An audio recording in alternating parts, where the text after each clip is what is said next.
Good afternoon. কেমন আছি আমরা সবাই? নিশ্চয়ই ভালো আছি। এর আগে ক্লাসে আমরা পড়েছিলাম মোহাম্মদ জাফর ইকবালের মহাজাগতিক কিউরেটর নামের গল্পটি। আজকে আমরা সেই গল্পের কিছু গুরুত্বপূর্ণ বিষয় নিয়ে কথা বলবো। আমরা সেখানে কি দেখেছিলাম? সেখানে দেখেছিলাম যে দুজন কিউরেটর এসেছে, তারা বিশ্ব ব্রহ্মাণ্ডের সকল গ্রহ নক্ষত্র ঘুরে মহাকাশে তাদের যে একটা জাদুঘরের মতন হবে, সেখানে সকল ধরনের বুদ্ধিমান প্রাণীকে, মানে বিশ্ব ব্রহ্মাণ্ড বলতে গ্রহ নক্ষত্র সকল জায়গার কথা বলা হচ্ছে, সেখানে একটা করে বুদ্ধিমান প্রাণী তারা তুলে নিয়ে যাবে। তো সেই উদ্দেশ্যে তারা যে তৃতীয় গ্রহ পৃথিবী সেখানে এসেছে এবং সেখান থেকে তারা যে সবচেয়ে বুদ্ধিমান প্রাণী তাকে বেছে বেছে কয়েকটা প্রাণীকে পরীক্ষা নিরীক্ষা করে তার মধ্যে বেছে বেছে তারা পিঁপড়াকে সর্বশ্রেষ্ঠ বুদ্ধিমান প্রাণী বলে মনে করে তাকে নিয়ে যায়। তো প্রথম থেকে তারা যতগুলো প্রাণীকে পরীক্ষা করেছিল তার মধ্যে আমরা দেখতে পাই যে ভাইরাস আছে, ব্যাকটেরিয়া আছে, গাছপালা আছে, পাখি আছে, বাঘ আছে, হরিণ আছে, কুকুর আছে, মানুষ আছে, পিঁপড়া আছে। তো এই সবগুলো প্রাণীর মধ্যে কেন সেই কিউরেটররা পিঁপড়াকে বেছে নিল, বাকি প্রাণীগুলোর মধ্যে কি কমতি ছিল যার কারণে তাদের মনে হয়েছে যে এগুলোকে আমরা সেখানে নিয়ে যেতে পারি না, সেই নিয়ে আমরা আজকে আলোচনা করব। তো প্রথমেই তারা এসে এখানে যে দেখতে পায় দুটো প্রাণী, সেটা হচ্ছে ভাইরাস এবং ব্যাকটেরিয়া। তো ভাইরাস দেখা যাচ্ছে যে ভাইরাস এসে তারা প্রথমে যে পরীক্ষা করলো সেখানে দেখলো যে ভাইরাস মূলত প্রাণহীন। যখন এটি অন্য কোনো প্রাণীর দেহে প্রবেশ করে তখন এর মধ্যে একটা জীবনের লক্ষণ দেখা যায়। অন্যদিকে ব্যাকটেরিয়া হচ্ছে এককোষী পরজীবী প্রাণী। হ্যাঁ, এবং এই দুটোর মধ্যে যে সাদৃশ্য রয়েছে সেটা হচ্ছে এটা আকারে বেশ ছোট এবং এর যে গঠন সেটা অনেক বেশি সহজ এবং বৈচিত্র্যহীন, যার কারণে ভাইরাস ব্যাকটেরিয়াকে তারা নিয়ে যায় না। তাহলে এগুলো কি? ভাইরাস ব্যাকটেরিয়া হচ্ছে আকারে ছোট এবং এদের গঠন বৈচিত্র্যহীন ও সহজ, এ কারণে এই দুটো প্রাণীকে তারা নিয়ে যায় না। তারপরে তারা দেখে গাছপালা আকারে বেশ বড় হয়, কিন্তু গাছপালা এক জায়গা থেকে আরেক জায়গায় নড়তে পারে না। তারা এখানে এসে দেখছে যে অন্য প্রাণীগুলো সহজেই এক জায়গা থেকে আরেক জায়গায় যেতে পারছে, কিন্তু গাছের মধ্যে সে ধরনের কোনো ক্ষমতা নেই, তাই তারা গাছকেও বাদ দিল।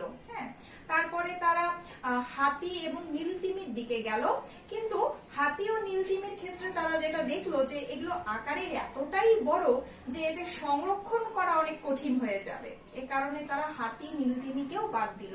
তারপরে চলে গেল কোথায়?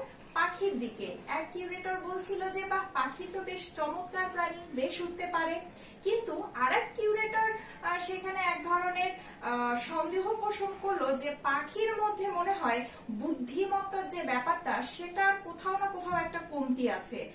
এখানে পাখি বাদেও আরো অনেক বুদ্ধিমান প্রাণী আছে, আমাদের আরো মনে হয় এগুলো নিয়ে দেখা উচিত। তাই এর মধ্যে ভাইরাস, ব্যাকটেরিয়া, নীলতিমি, হাতি, গাছপালা, পাখি সব বাদ পড়ে গেল। তারপর তারা কোথায় গেল? তারা গেল হচ্ছে সাপের দিকে। সাপ বেশ কৌতূহল উদ্দীপক প্রাণী এবং সরীসৃপ প্রাণী। এখন সরীসৃপ প্রাণী হওয়ার কারণে সাপের দেহের যে তাপমাত্রা সেটা কিন্তু নিয়ন্ত্রিত থাকে না। হ্যাঁ, এটা যখন নিয়ন্ত্রিত থাকে না তখন শীতকালে এরা বেশ জড়সড় হয়ে পড়ে বা স্থবির হয়ে পড়ে। এ কারণে তারা সাপকে নেওয়াটাও ঠিক একটা কাজের কাজ বলে মনে করলো না। হ্যাঁ, তারপর তারা গেল হচ্ছে বাঘের দিকে। বাঘের তো বেশ একটা দাপট আছে, কিন্তু কিউরেটররা একটা সময় বাঘকে পর্যবেক্ষণ করতে করতে দেখলো যে বাঘ একা থাকতে পছন্দ করে, অনেকটাই অসামাজিক প্রাণী। হ্যাঁ, তাই তারা বাঘকে পছন্দ করলো না নেয়ার ক্ষেত্রে। তারপরে গেল তারা হরিণের দিকে। হরিণ বেশ ভালো শান্তশিষ্ট প্রাণী, কিন্তু হরিণ তৃণভোজী, এদের ঘাস খেতে প্রচুর সময় লাগে। হ্যাঁ, তো একটা প্রাণীর যদি খেতেই প্রচুর সময় লাগে তাহলে বাকি কাজ তারা কখন করবে, এ কারণে হরিণকে বাদ দিল। এরপর চলে গেল কুকুরের দিকে। কুকুরের দেখলো সবকিছু ঠিক আছে, কুকুর সামাজিক, দলবদ্ধভাবে থাকতে পারে, কিন্তু এই কুকুরের যে সমস্যা সেটা হচ্ছে কুকুরকে পোষ মানিয়ে রেখেছে মানুষ। এমন এর কারণে কুকুর কি হয়েছে, কুকুর তার নিজের যে স্বকীয়তা, যে স্বাতন্ত্র যে ভাবটা, সেটা কুকুর হারিয়ে ফেলেছে। এ কারণে কুকুরকে নেওয়াটাও তারা বুদ্ধিমানের কাজ বলে মনে করলো না। এই এত সব প্রাণী দেখতে দেখতে তারা হঠাৎ আবিষ্কার করলো যে এই গ্রহের সবচেয়ে বুদ্ধিমান প্রাণী, তথাকথিত বুদ্ধিমান প্রাণী মানুষ। তো দেখি মানুষকে আমরা নিতে পারি কিনা। তো মানুষ সম্পর্কে তারা যখন আলোচনা বা পরীক্ষা নিরীক্ষা করতে গেল, তখন তারা কিন্তু মানুষ সম্পর্কে বেশ কিছু ইতিবাচক দিক খেয়াল করলো। সেই ইতিবাচক দিকগুলো কি কি দেখো। ইতিবাচকের মধ্যে মানুষ হচ্ছে সমাজবদ্ধ, হ্যাঁ, একটা সামাজিক নিয়ম শৃঙ্খলার মধ্যে মানুষ বাস করে। তারপরে কি দেখলো, মানুষ ইদানিংকালে বিশাল বিশাল শহর নগর বন্দর তৈরি করে ফেলছে, হ্যাঁ, পুরো সভ্যতাটাকেই একটা আধুনিকতার ছোঁয়া দেওয়ার চেষ্টা করছে মানুষ। তারপরে কি করে, মানুষ চাষাবাদ করছে এবং পশুপালন করছে, হ্যাঁ।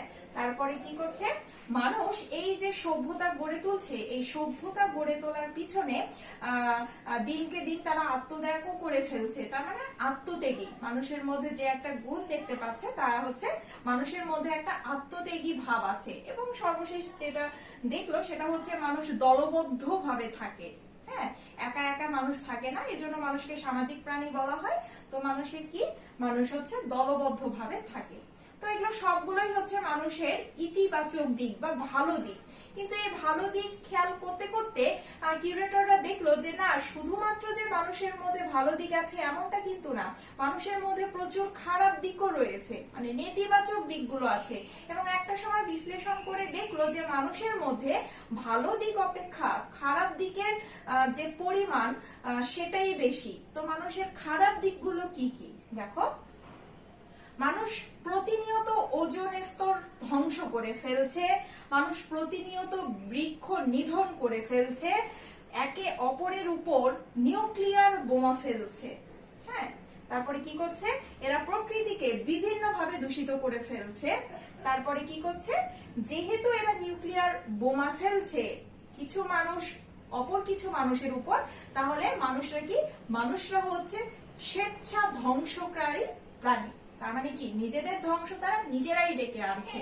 তাহলে কি, মানুষ হচ্ছে স্বেচ্ছা ধ্বংসকারী প্রাণী। তো যে প্রাণী নিজেকে ধ্বংস করে দিতে পারে, সে আর যাই হোক কিউরেটরদের কাছে মনে হয়েছে সে বুদ্ধিমান প্রাণী না, অতএব তারা মানুষকেও নিল না, হ্যাঁ। এই মানুষকে টপকে তারা যে প্রাণীটাকে বুদ্ধিমান প্রাণী বলে মনে করলো, সেই প্রাণী হচ্ছে পিঁপড়া। এবং পিঁপড়ার মধ্যে তারা কোনো খারাপ দিক তো দেখতেই পারলো না, বরং এমন কিছু দিক দেখতে পেল যেটা মানুষের মধ্যে থাকা উচিত ছিল, কিন্তু সেটা মানুষের মধ্যে নেই। সেটা আমরা দেখতে পাই কিসের মধ্যে, পিঁপড়ার মধ্যে। এখন পিঁপড়ার কি কি গুণগুলোর জন্য আমাদের কিউরেটররা মনে করলো যে পিঁপড়া বুদ্ধিমান প্রাণী এবং একে নিয়ে যাওয়া যায়। প্রথমত হচ্ছে পিঁপড়া সামাজিক প্রাণী, হ্যাঁ, এবং বংশ বিস্তারের জন্য তাদের চমৎকার একটা পদ্ধতি আছে। তাদের মধ্যে সৈনিক আছে, তাদের মধ্যে রাজা আছে, রানী আছে, এবং তাদের কাজ নিয়ে কখনো কোনো সমস্যা বা গন্ডগোল হয় না, এবং তারা আগে করেই ঠিক করে রাখে যে কে কোন কাজ করবে, হ্যাঁ। তারপরে কি, তারা যথেষ্ট সুশৃঙ্খল, যেহেতু তাদের কাজ কে কোনটা করবে আগে থেকেই ঠিক করা থাকে, তাই তাদেরকে আমরা বলতে পারছি যে তারা অত্যন্ত সুশৃঙ্খল প্রাণী।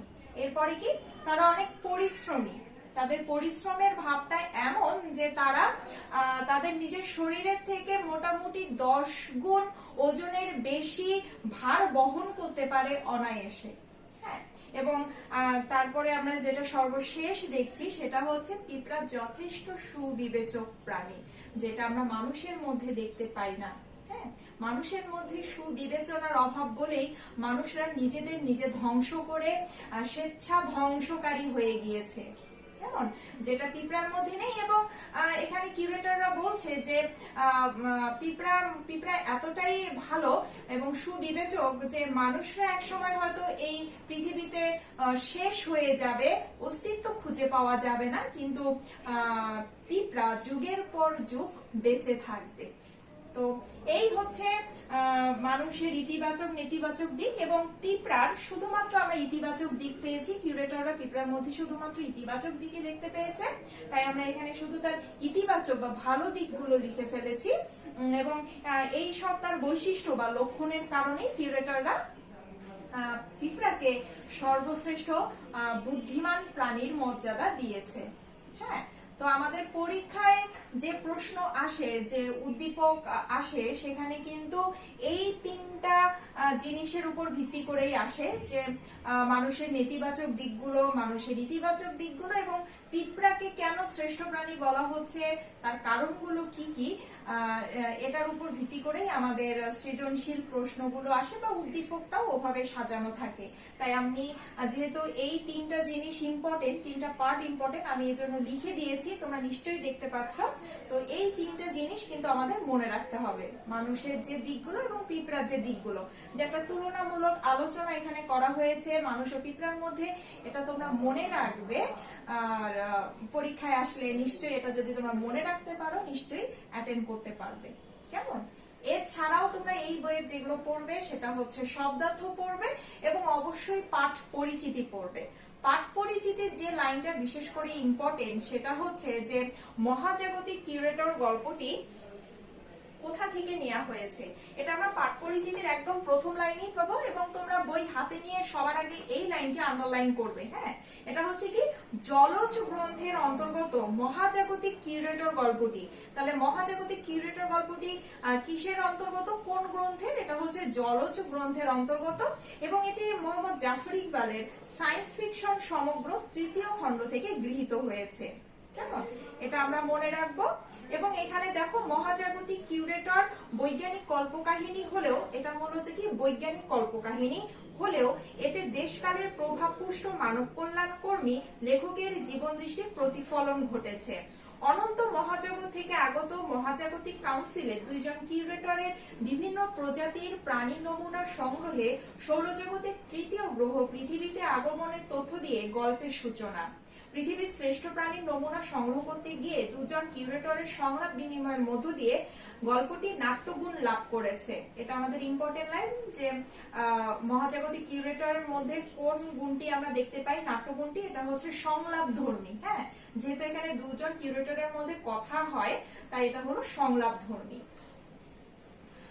প্রজাতি যাচাই বাছাই কালে পৃথিবীর নানা প্রাণীর গুণাগুণ কিউরেটরদের সংলাপে উঠে আসে। মানুষ নামক প্রজাতি বিবেচনার ক্ষেত্রে কিউরেটর 2 জনের বস্তুনিষ্ঠ আলোচনা মূলত কল্পকাহিনী লেখকের মনের কথা।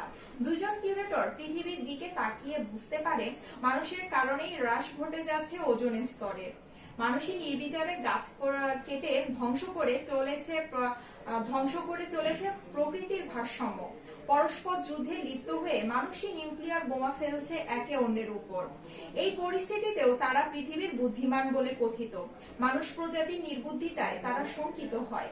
অবশেষে তারা পরিশ্রমী সুশৃঙ্খল সামাজিক প্রাণী পিঁপড়াকেই শনাক্ত করে পৃথিবীর শ্রেষ্ঠ প্রজাতি হিসাবে। ডাইনোসরের যুগ থেকে এখনো বেঁচে থাকা সুবিবেচক ও পরোপকারী পিঁপড়াকে তারা পৃথিবীর গুরুত্বপূর্ণ প্রাণী বিবেচনায় সংগ্রহ করে নিয়ে যায়। কল্পকাহিনীর রসের সঙ্গে সমাজ, পরিবেশ ও পৃথিবী সম্পর্কে সচেতন লেখকের তীব্র শ্লেষ ও পরিহাসের মিশ্রণ গল্পটিকে বিশিষ্ট করে তুলেছে। তো আমরা পাঠ পরিচিতিও পড়বো এবং এখানকার যে আমাদের শব্দার্থগুলো আছে সেগুলোও পড়ে নিব। কেমন? এবং অবশ্যই এই বিষয়টার উপরও আমরা খেয়াল রাখবো যে কতগুলো প্রাণী তারা পরীক্ষা করেছিল, কেন মানুষকে নিল না, কেন পিঁপড়াকে নিল। ঠিক আছে? তো আজকে এই পর্যন্তই। আশা করবো যে তোমরা গল্পটা ভালো করে পড়বে এবং যে ইম্পর্টেন্ট লাইনগুলো ডেফিনেটলি নৈবেদিকের জন্য আন্ডারলাইন করে রাখবে। ঠিক আছে? আজকে এই অবধি। সবাই ভালো থাকবে, সুস্থ হবে। এর পরে ক্লাসে নতুন কোনো অধ্যায় বা নতুন কোনো গল্প বা কবিতা নিয়ে আমরা হাজির হব। ধন্যবাদ।